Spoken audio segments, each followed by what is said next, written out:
درود پاک پڑھیں اللہم صلی علی سیدنا و مولانا محمد وعلی آل سیدنا و مولانا محمد بارک وسلم صلاۃ و سلام علیک یا رسول اللہ صلی اللہ تعالی علیہ وسلم۔ اب تک جو بیان ہوا تھا وہ وضو اور غسل کے تعلق سے ہوا تھا اور اس کے مسائل کے تعلق سے۔ اب جو بیان ہوگا وہ تیمم کے تعلق سے ہوگا۔ تیمم کسے کہتے ہیں؟ کیونکہ تیمم یہ فقہی مسائل میں بہت ایک اہم باب ہے جس سے ہم لوگ بہت ناواقف ہیں۔ تیمم یہ کہتے ہیں کہ کسی مجبوری کی بنا پر، پانی نہ ملنے کی بنا پر، یا کوئی ایسا مرض ہے جو پانی نقصان دے رہا ہے تو پاک مٹی سے مسح کرنا چہرے کا اور ہاتھوں کا، اس کو کہتے ہیں تیمم۔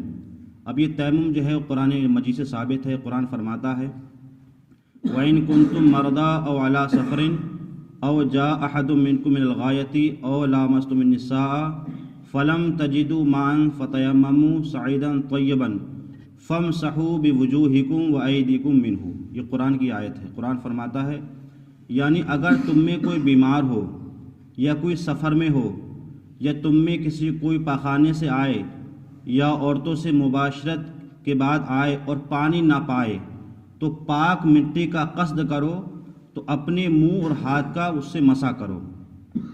مراد اس کی تفصیل یہ ہے کہ اگر کوئی ایسی بیماری ہے کہ جس کی وجہ سے ڈاکٹر نے، جو اچھا ماہر ڈاکٹر ہے، اس نے پانی کو استعمال کرنے سے منع کر دیا ہے، یا سخت سردی ہے، گرم پانی موجود نہیں ہے، ٹھنڈا آپ استعمال کریں گے تو نقصان دے گا، یا کوئی بیماری ہے جیسے چیچک کی بیماری ہوتی ہے، اس میں پانی استعمال کرنا منع ہوتا ہے، تو ایسے وقت میں شریعت طاہرہ نے آپ کو اجازت دی ہے کہ آپ نماز پڑھنے کے لیے اگر وضو کرنا چاہیں تو آپ وضو بھی، مطلب وضو کے لیے تیمم بھی کر سکتے ہیں، اور غسل کرنا چاہیں تو غسل کی آپ تیمم بھی کر سکتے ہیں۔ اب تیمم ہوتا کیا ہے؟ تیمم پاک مٹی سے کیا ہے، کہیں پاک مٹی ہو، دیوار پر ہو یا پتھر پر ہو یا کہیں بھی ہو، تو ہم دونوں ہاتھوں کو ماریں اور ہاتھوں کو مارنے کے بعد جھاڑیں اور اپنے چہرے پر اس کو مل لیں۔ ایک تو یہ تیمم کا فرض ادا ہو گیا۔ دوسرا کیا ہے، پھر ہم نے مارا، پھر جھاڑا، اور ایک ہاتھ سے اس کا مسح کر لیں اور دوسرے والے ہاتھ سے اس کا مسح کر لیں، تو یہ وضو اور غسل دونوں کے لیے کافی ہوتا ہے۔ اب انسان نماز بھی پڑھ سکتا ہے اور کوئی دوسری چیز چاہے تو اس کو بھی وہ کر سکتا ہے۔ اب حدیث پاک میں میرے آقا صلی اللہ علیہ وسلم نے اس کے تعلق سے کیا ارشاد فرمایا ہے؟ میرے آقا فرماتے ہیں کہ اللہ تعالیٰ نے دوسرے نبیوں سے مجھے 3 فضیلت دی ہیں زیادہ۔ وہ 3 فضیلت کیا ہیں؟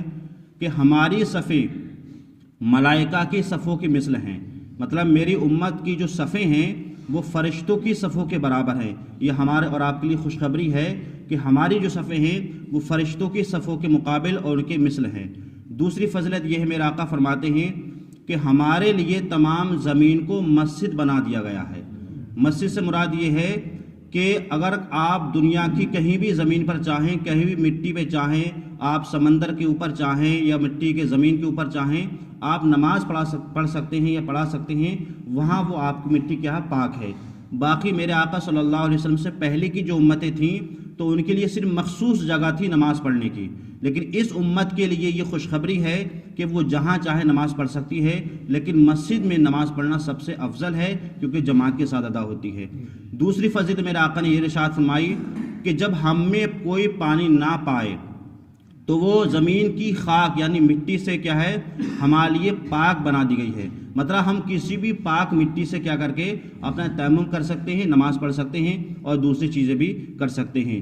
اسی کے تعلق سے میرے آقا صلی اللہ علیہ وسلم نے ارشاد فرمایا کہ پاک مٹی مسلمان کا وضو ہے، اگرچہ 10 سال تک اگر وہ پانی نہ پائے تو جب پانی پائے اس سے اپنے بدن کو پہنچائے، اور یہ اس کے لیے بہتر ہے۔ مثال کے طور پر کوئی ایسا شخص ہے کہ جس کو کسی اچھے ڈاکٹر نے یہ بتا دیا ہے کہ آپ پانی اگر استعمال کریں گے تو آپ کو نقصان دے گا، تو اگر 10 سال بھی اگر وہ مٹی سے جو ہے تیمم کر کے نماز پڑھنا چاہے تو وہ نماز پڑھ سکتا ہے۔ یہ شریعت نے اس کے لیے اجازت دی ہے۔ اب بہت سے لوگ یہاں بہانے یہ بنا دیتے ہیں کہ ہمیں پانی نقصان دے رہا ہے، پانی ٹھنڈا ہے، ہم نماز کیسے پڑھیں؟ تو آپ یہ آپ کی اپنی ہے، لیکن شریعت نے ہر موڑ پر آپ کو یہ رخصت دی ہے کہ اگر پانی آپ کو نقصان دے رہا ہے تو آپ تیمم کر سکتے ہیں۔ سردیوں میں ٹھنڈا پانی ہے، گرم کا استعمال نہیں ہے، استعمال کریں گے گرمی سردی بیماری آپ کی بڑھ جائے گی، تو آپ تیمم کر کے کیا نماز پڑھ سکتے ہیں۔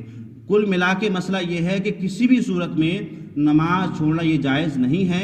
اگر آپ کھڑے ہو کر نماز نہیں پڑھ سکتے، بیٹھ کر نماز پڑھیے، بیٹھ کر نہیں پڑھ سکتے لیٹ کر نماز پڑھیے، لیٹ کر بھی اگر آپ اپنے ہاتھ کو نہیں ہلا سکتے تو اپنے اشاروں سے نماز پڑھیے، پانی آپ کو نقصان دے رہا ہے تو تیمم کر کے پڑھیے، مل جو کسی طریقے سے شریعت نے نماز آپ پر معاف نہیں کی ہے، ہر صورت میں آپ پر نماز کیا پڑھنا یہ فرض ہے۔ اس کے علاوہ احادیث کریمہ میں اور بہت سے مسائل میں میرے آقا صلی اللہ علیہ وسلم نے ارشاد فرمایا کہ شریعت طاہرہ اتنی آسان ہے، شرط یہ ہے کہ اس کو انسان سیکھے، جب سیکھے گا تو وہ اس کو آسان حاصل ہو جائے گی۔ اللہ تعالیٰ مجھے بھی اور آپ کو بھی ان مسائل پر عمل کرنے کی توفیق عطا فرمائے۔ اللہم صلی علی سیدنا و مولانا محمد۔